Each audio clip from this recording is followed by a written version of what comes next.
Bismillahirrahmanirrahim. Students, we are discussing unit number 18, Atomic and Nuclear Physics. Today is our lecture number 5 about nature and properties of radiation. As we know, there are three types of radioactive rays, which are alpha particles, beta particles and gamma particles. हम इन्हें alpha rays, beta rays and gamma rays भी कह सकते हैं. First we discuss what are the nature of radiations. हम one by one alpha beta gamma इन three radiations की nature को डिस्कस करेंगे. First we discuss alpha nature of alpha particles.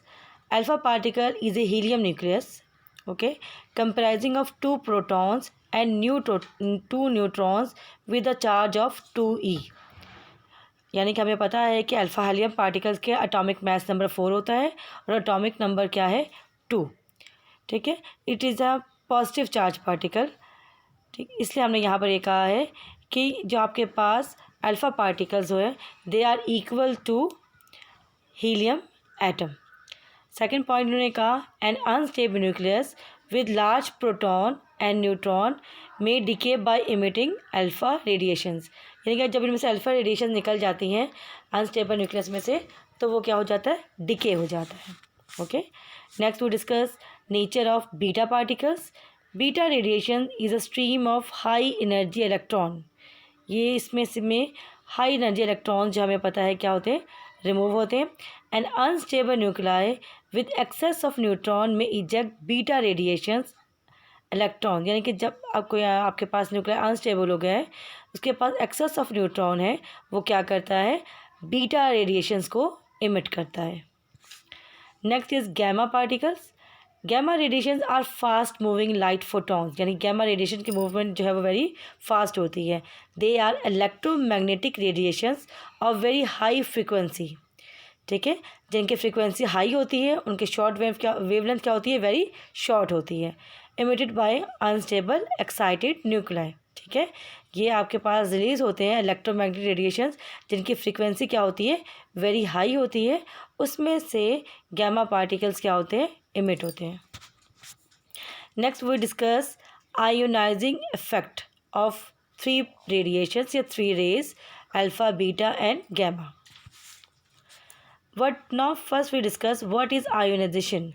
The phenomena by which radiations split matter into positive ion and negative ion is called ionization.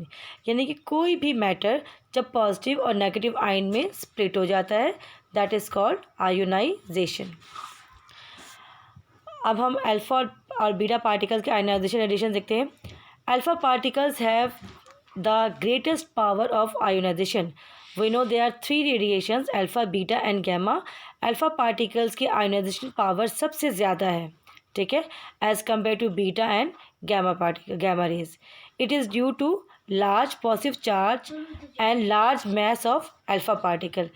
ये किसकी वजह से होते हैं, क्योंकि इसके अंदर, क्योंकि हमने ये बताया अभी कि डिस्कस किया कि ये हीलियम के पार्टिकल हैं, इसमें पॉजिटिव चार्ज जो है वो एक्सेस में प्रेजेंट है और large mass of alpha particles की वजह से इसकी जो है वो आयोनाइजेशन पावर जो है वो सबसे ज़्यादा है. Now what is beta particles. Beta particles भी गैसेस में आयोनाइज करते हैं but much less than alpha particles. ये अल्फ़ा पार्टिकल्स से लेस जो है वो पार्टिकल्स को क्या करते हैं, आयोनाइज करते हैं. Ionisation of gamma radiations. The radiation of power The ionization power of gamma rays is even less than that of beta particles. यानी कि सबसे ज़्यादा किसकी होती है, अल्फ़ा पार्टिकल्स की, उसके बाद बीटा पार्टिकल्स, और सबसे जो लेस जो है वो आपके पास आयोनाइजेशन पावर है वो किसकी है, गैमा रेडिएशंस की. Now we discuss third ability, penetrating ability of rays. What is penetrating power. The strength of radiations to penetrate a certain material is called penetrating power. Penetrating mean किसी के अंदर जो है वो अंदर सरायत कर जाना, उसके अंदर बिल्कुल जो है वो उसके अंदर से पास कर जाना, that is called its penetrating power. सबसे पहले अल्फा पार्टिकल के पेनिट्रेटिंग पावर को डिस्कस करते हैं। The alpha particle has the shortest range because of its strong interacting और आयोनाइजिंग पावर, क्योंकि अल्फा पार्टिकल्स की जब आयोनाइजिंग पावर क्या होती है, बहुत ज़्यादा होती है। ठीक है, शॉर्ट रेंज होते हैं, इसलिए हम कहते हैं इसकी आयोनाइजिंग पावर क्या है, बहुत ज़्यादा है। Alpha particle has a range of only a few centimetre in air. इसकी जो रेंज है वो के समय एयर में फ्यू सेंटीमीटर है, यानी कि अगर आप इसके रास्ते में कोई लाइट सा पेपर भी रख दें या आप अपना हाथ रख दें तो ये अल्फा पार्टिकल्स जो है वो आगे पास नहीं करेंगे, वहीं पर क्या करते हैं, स्टॉप कर जाएंगे। नेक्स्ट जो है वो beta particle. Beta radiation strong interact with the matter due to its charge. हमने ये पता है कि ये इलेक्ट्रॉन के जो है वो इक्वल होते हैं या इलेक्ट्रॉन इमिट करते हैं, इसलिए हम कहते हैं इसकी जो है वो इंटरेक्शन जो है वो मैटर में क्या होती है, वेरी फास्ट। और नेक्स्ट पॉइंट है beta particles have range of several metre in air, यानी कि अगर हम कोई पेपर रखें तो ये पेपर को, अल्फा पार्टिकल तो पेपर क्रॉस नहीं कर पाया था, लेकिन बीटा पार्टिकल्स में क्रॉस द पेपर और ये आगे जो है वो पास ऑन कर जाएंगे। इन्होंने कहा कि बीटा पार्टिकल को स्टॉप करने के लिए अगर आपके पास कोई एल्यूमिनियम फाइल हो तो एल्यूमिनियम फाइल से बीटा पार्टिकल्स पास नहीं कर पाएंगे। ठीक है, यानी कि पेपर से ज़रा स्ट्रॉन्ग पार्टिकल होना चाहिए इसको पास ऑन करने के लिए। Now third particle is gamma particle. The gamma rays can penetrate as considerable thickness of concrete. यानी कि gamma particles की जो है, gamma particles की जो है वो एनर्जी जो है वो सबसे ज़्यादा है। ठीक है, गैमा पार्टिकल्स की पेनिट्रेटिंग एबिलिटी जो है वो सबसे ज़्यादा है। It is due to their large speed and neutral nature. ये किस इसकी रीज़न क्या है, इसकी लार्ज स्पीड है और इसके न्यूट्रल नेचर की वजह से। Gamma rays have a range of several 100 metre in air, यानी गैमा रेज की जो रेंज है वो सबसे ज़्यादा है, ये एयर में सेवरल 100 मीटर जो है वो ट्रैवल कर पाती है। ठीक है, नेक्स्ट यहाँ पर देखें, आपके पास यहाँ penetrating power of radiation of different materials show की गई है। सबसे पहले अल्फा पार्टिकल को देखें, ये इसने पेपर को भी क्रॉस, बस ये पेपर की रेंज है इसकी, पेपर को ये क्रॉस नहीं कर पाई। नेक्स्ट बीटा पार्टिकल के देखिए, इसकी रेंज अल्फा पार्टिकल से ज़्यादा है, ये पेपर को क्रॉस करके इसने एल्यूमिनियम फॉयल तक ये रीच कर गई, लेकिन ये एल्यूमिनियम फॉयल को क्रॉस नहीं कर पाई।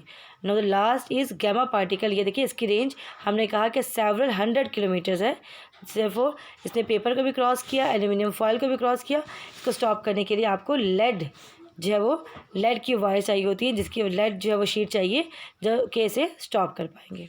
ठीक है, नेक्स्ट ये देखिए radiation penetrating ability. Alpha particles हमारे बॉडी में से नहीं पास कर पाएंगे, बीटा पार्टिकल हमारे अंदर पेनिट्रेट कर जाएंगी, लेकिन गैमा रेज जो है वो इसकी पेनिट्रेटिंग एबिलिटी जो है वो सबसे ज़्यादा है, ये हमारी बॉडी में से पेनिट्रेट करके पास ऑन कर जाएंगे। Okay student, I think you understand it well. Okay, अल्लाह हाफिज़।